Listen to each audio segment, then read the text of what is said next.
Olá, seja bem-vindo ao Guia Anônimo, um canal que fala sobre segurança da informação e hacking. Eu sou Afonso da Silva e antes de você ter acesso a essa aula atualizada do nosso curso Python para Hackers, eu tenho que te dizer que o curso ele recebeu atualizações agora no mês de junho e no mês 7, no mês de julho, ele sofrerá atualizações também de valores, reajuste de valores. Então, se você tem interesse em acessar esse curso com desconto, é só você acessar esse link que está na tela, python.guianonima.com. Lembrando que essa aula que você vai assistir é uma das aulas atualizadas do curso e esse curso ele tem mais de 11 horas de conteúdo com o objetivo de ensinar você a desenvolver suas próprias ferramentas de segurança da informação e hacking utilizando Python, beleza? Então, bora para a aula.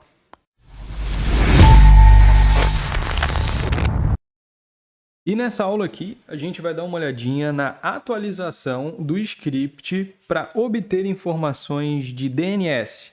Só que dessa vez, utilizando o Python 3. A gente já tem esse conteúdo no curso, utilizando o Python 2, inclusive utilizando a mesma biblioteca, só que aqui eu trouxe com o Python 3 e de uma outra maneira, com uma outra arquitetura, né? Com uma outra forma de desenvolver o script, que inclusive parece ser bem mais complexa, mas não é. É só uma sequência de lógica.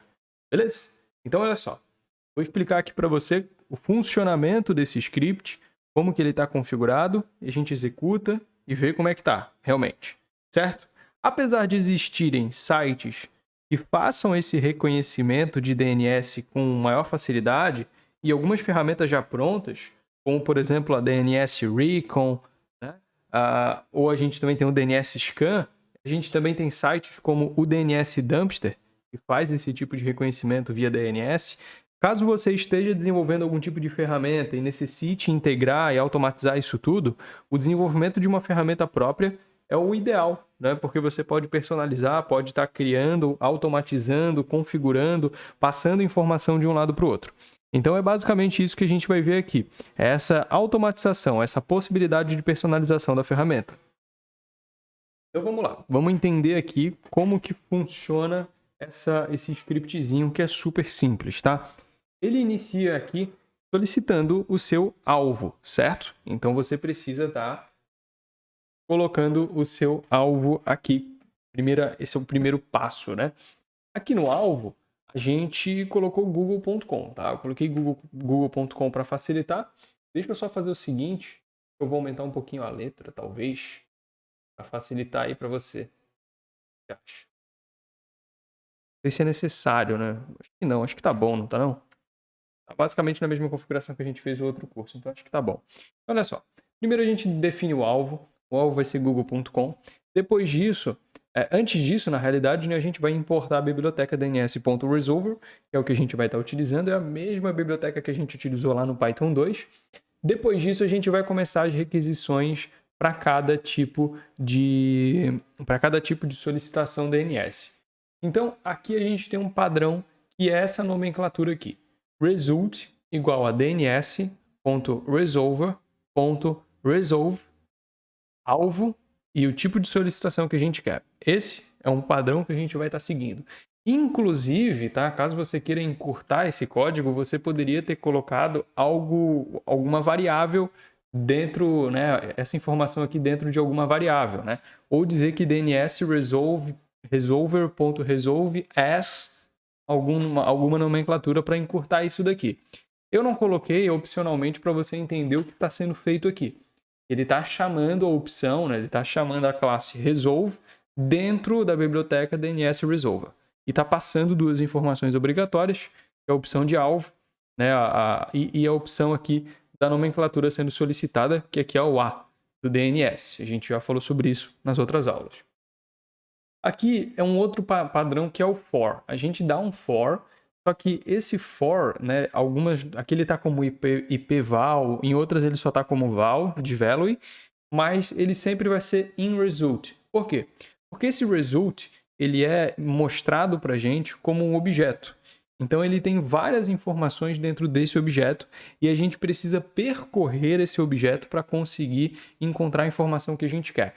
E é exatamente isso que a gente faz aqui no for. A gente, com o IPval ele vai percorrer todas essas informações dentro desse objeto result e ele vai printar apenas quando ele encontrar o IPval, ou seja, a informação que a gente quer, tá?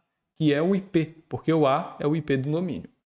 Então a gente vai printar aqui IP, aí a gente vai colocar aqui que eu esqueci, 2 pontos, espaço, IPval to text, por quê? Ele precisa converter isso para texto, porque isso não está convertido em texto, certo?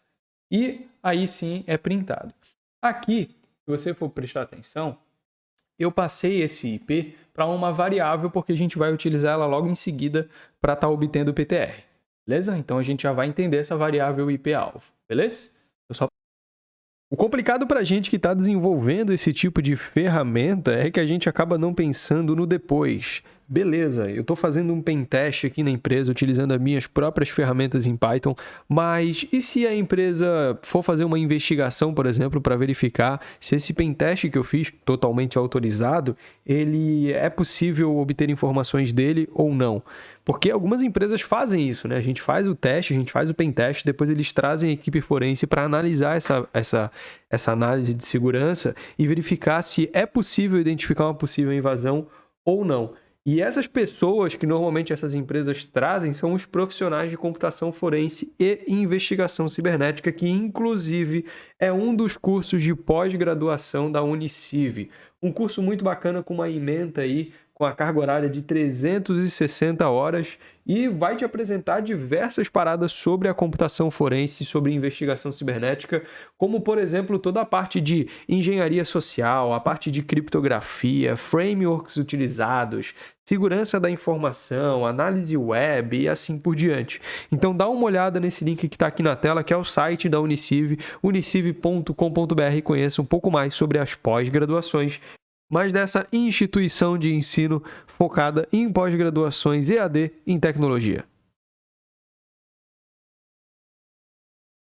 Passei ela para automatizar outra funcionalidade, certo? Depois disso, a gente vai para o CNAME. O que é o CNAME? O CNAME, ele basicamente vai pegar um subdomínio e vai verificar qual é o real, né, subdomínio daquele subdomínio. Então, tipo, google.com não tem nenhum subdomínio, vai dar erro no CNAME. Agora, se eu colocar mail.google.com, o CNAME ele vai retornar alguma informação para mim. E esse ponto que eu quis tratar com esse try except. Eu coloquei esse try except exatamente para conseguir tratar um erro, um possível erro que vai dar na busca desse CNAME. Aqui no caso de google.com vai dar erro, porque o google.com ele não é um subdomínio, né? Ele não responde a esse CNAME. Então vai dar problema. Agora depois eu coloco o mail para a gente ver qual é o retorno do CNAME, beleza? Não tem problema. Mas temos o mesmo padrão. Result igual a DNS resolve, alvo e CNAME. Basicamente isso. Ele vai fazer vai percorrer a mesma coisa com CNAME val, mudou a variável, em result da mesma forma, e aqui ele muda a solicitação também, que é a única diferente aqui, né? O IP é IP val to text, os outros são val to text, e aqui a gente tem o CNAME val target. Esse é o único que muda, ok? E aí ele tem um except, caso seja erro, continue tranquilamente, o except pass, né? Ou seja, ele vai ignorar o erro que deu ali. Depois disso a gente tem o AA, né? Os 4 As aqui, que funcionam da mesma forma, DNS resolve, alvo AA, val in result e pval to text, certo? Novamente aí um padrão. Passando desse A gente tem aqui onde eu utilizei aquele IP-alvo que eu coletei aqui em cima. Lembra que eu passei o valor de IP para o IP-alvo? É exatamente isso que eu estou utilizando aqui. Eu passei aqui novamente o DNS resolve, o IP-alvo está aqui em ADDR, ARPA, para obter o PTR, certo? Então aqui eu vou fazer a obtenção do PTR e para fazer essa obtenção do PTR, eu preciso do IP, eu não consigo fazer isso diretamente com o domínio, né, com o google.com. Eu preciso do IP responsável pelo google.com para fazer essa busca. Então é isso que eu estou fazendo aqui, tá? Essa informação que eu estou tentando coletar aqui. E novamente a mesma sequência, né, o mesmo padrão, val to text dentro do val in result. Temos a mesma formatação para o NS, a mesma formatação para o MX, a mesma formatação para o SOA e a mesma formatação para o TXT. Vamos executar aqui para entender como que está rolando isso? Beleza. Ele trouxe todos os dados para mim, eu vou arrastar aqui para o lado, para a gente acompanhar o código enquanto acompanha o resultado dele. O IP, ele passou ali certinho, bonitinho, sem nenhum problema. Deixa eu subir. Deu. O IP, ele passou aqui sem nenhum problema. Você pode ver que tem duas linhas aqui, porque o CNAME deu erro, como a gente já esperava que desse. Os 4 As aqui também já passou um valor. Depois disso, a gente tem aqui o PTR real, né? Depois disso, a gente tem todos os NS. Então, NS 1, 2, 3 e 4.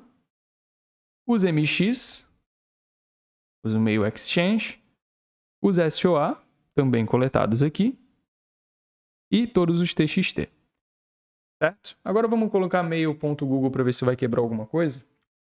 Para mostrar o retorno do CNAME, né?